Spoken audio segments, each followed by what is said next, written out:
Bonjour, je suis ravie de vous retrouver pour votre petite guidance du mois de février. Donc comme d'habitude, je ferai une petite guidance relationnelle ou sentimentale, mais je vais également commencer avec un tarot pour voir un petit peu comment vous allez traverser ce mois et on ira voir un petit peu au niveau de vos activités avec l'oracle de Béline et on terminera par un améthyste love pour voir un peu ce que vous réserve le domaine relationnel ou sentimental.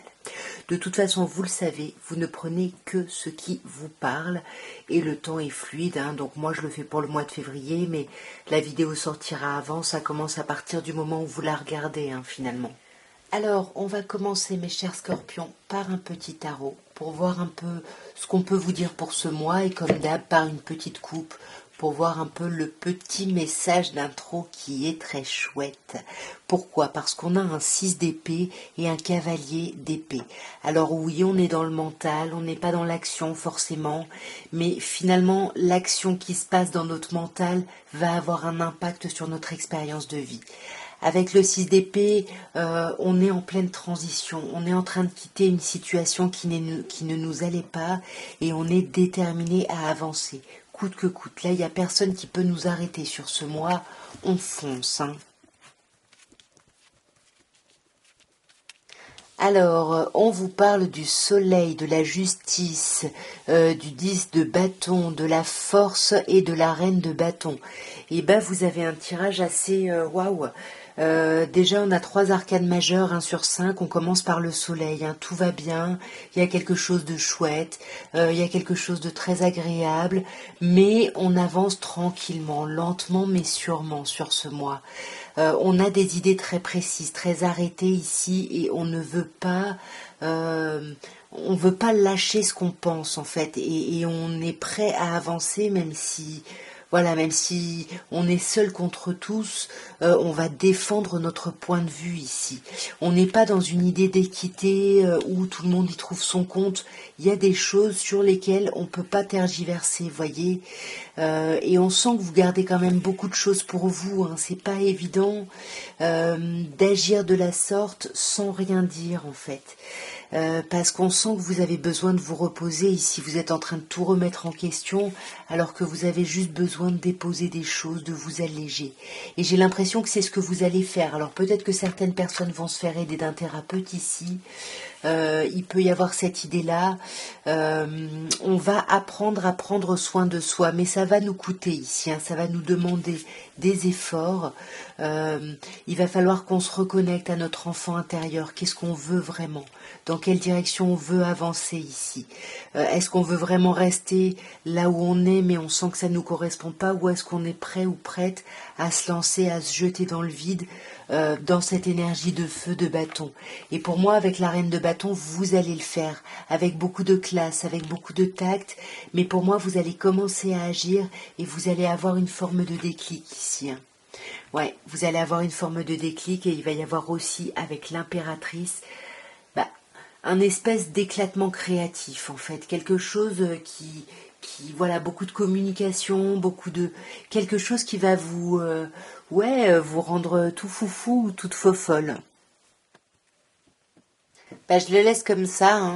Là, mes chers scorpions, pour le domaine de vos activités, alors du coup, on a l'étoile de l'homme, le cloître et la découverte. J'ai l'impression que ici, vous allez sortir un peu de votre bulle, vous allez agir, vous allez être un peu plus proactif ou proactive, parce que vous allez apprendre des choses et ça va vous donner l'impulsion, finalement, d'agir et de faire. Alors, on a la maladie, la ruine, la famille, la fatalité et le départ.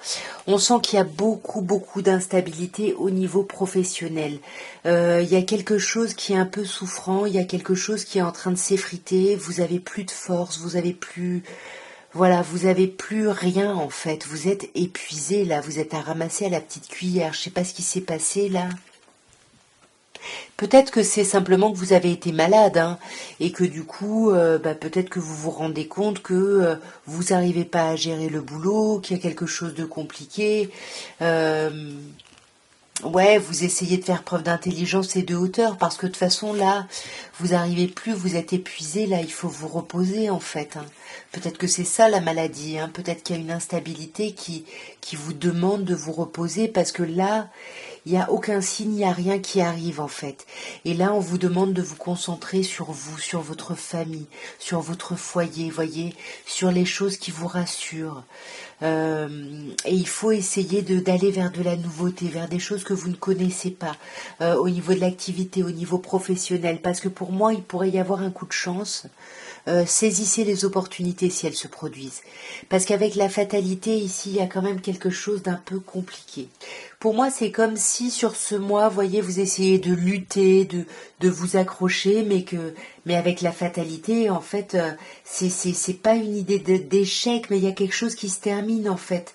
Et pour moi, il faut accepter ce changement, vous voyez. Ouais.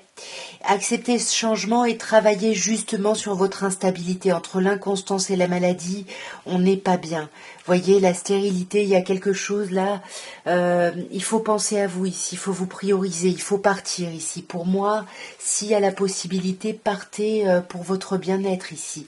Voyez, beaucoup trop d'instabilité émotionnelle là.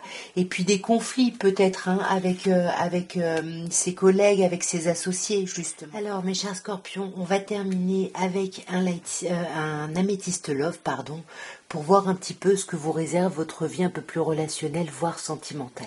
Et comme d'hab, on va commencer par une petite coupe ici.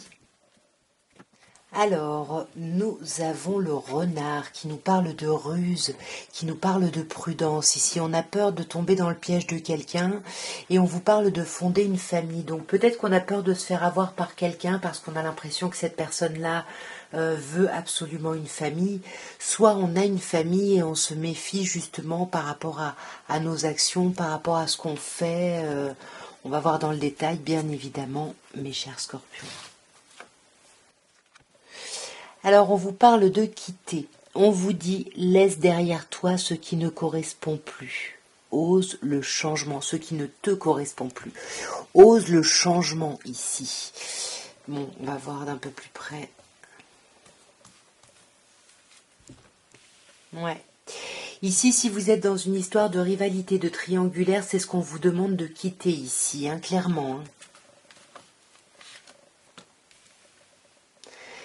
Et là, on a se plaindre. On vous dit, attention, hein, vous pouvez créer une ambiance négative. On vous demande de changer de perspective ici, de rechercher des solutions, voyez, et de favoriser des communications plutôt constructives ici. On a un non, non à quoi? Non à une happy end. Il y a quelque chose qui se termine pas bien sur ce mois. Il y a une forme de réciprocité. Ou alors, on se plaint et il y a quelque chose qui... Pourquoi le non? Non au timing divin, ok. Il y a quelque chose là qui fonctionne pas comme vous le souhaitiez. Pourtant, avec quelqu'un, il y a de la réciprocité, voyez. Il y a quelque chose qui va bien se terminer, j'ai l'impression. Et vous voyez, on vous parle d'améliorer, hein, on vous demande de travailler sur vous-même et sur la relation ici pour la rendre plus harmonieuse. On parle de secrets, on ne parle pas ici, on ne communique pas, c'est difficile de parler, on garde les choses pour soi un peu trop ici. Et on a la mère, on a cette idée d'amour inconditionnel ici.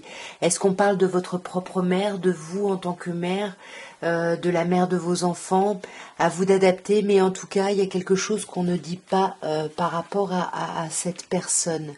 On n'exprime pas son amour, j'ai l'impression. Pour moi, on n'exprime pas son amour. Ouais. On n'exprime pas son amour, justement, bah oui, à sa mère, on a peut-être du mal ici, hein. C'est peut-être plus relationnel que sentimental, vous adapter sur cette réciprocité. On a des addictions ici, hein. Il y a quelque chose là, est-ce que c'est des addictions affectives aux médicaments, à la drogue, à l'alcool, peu importe.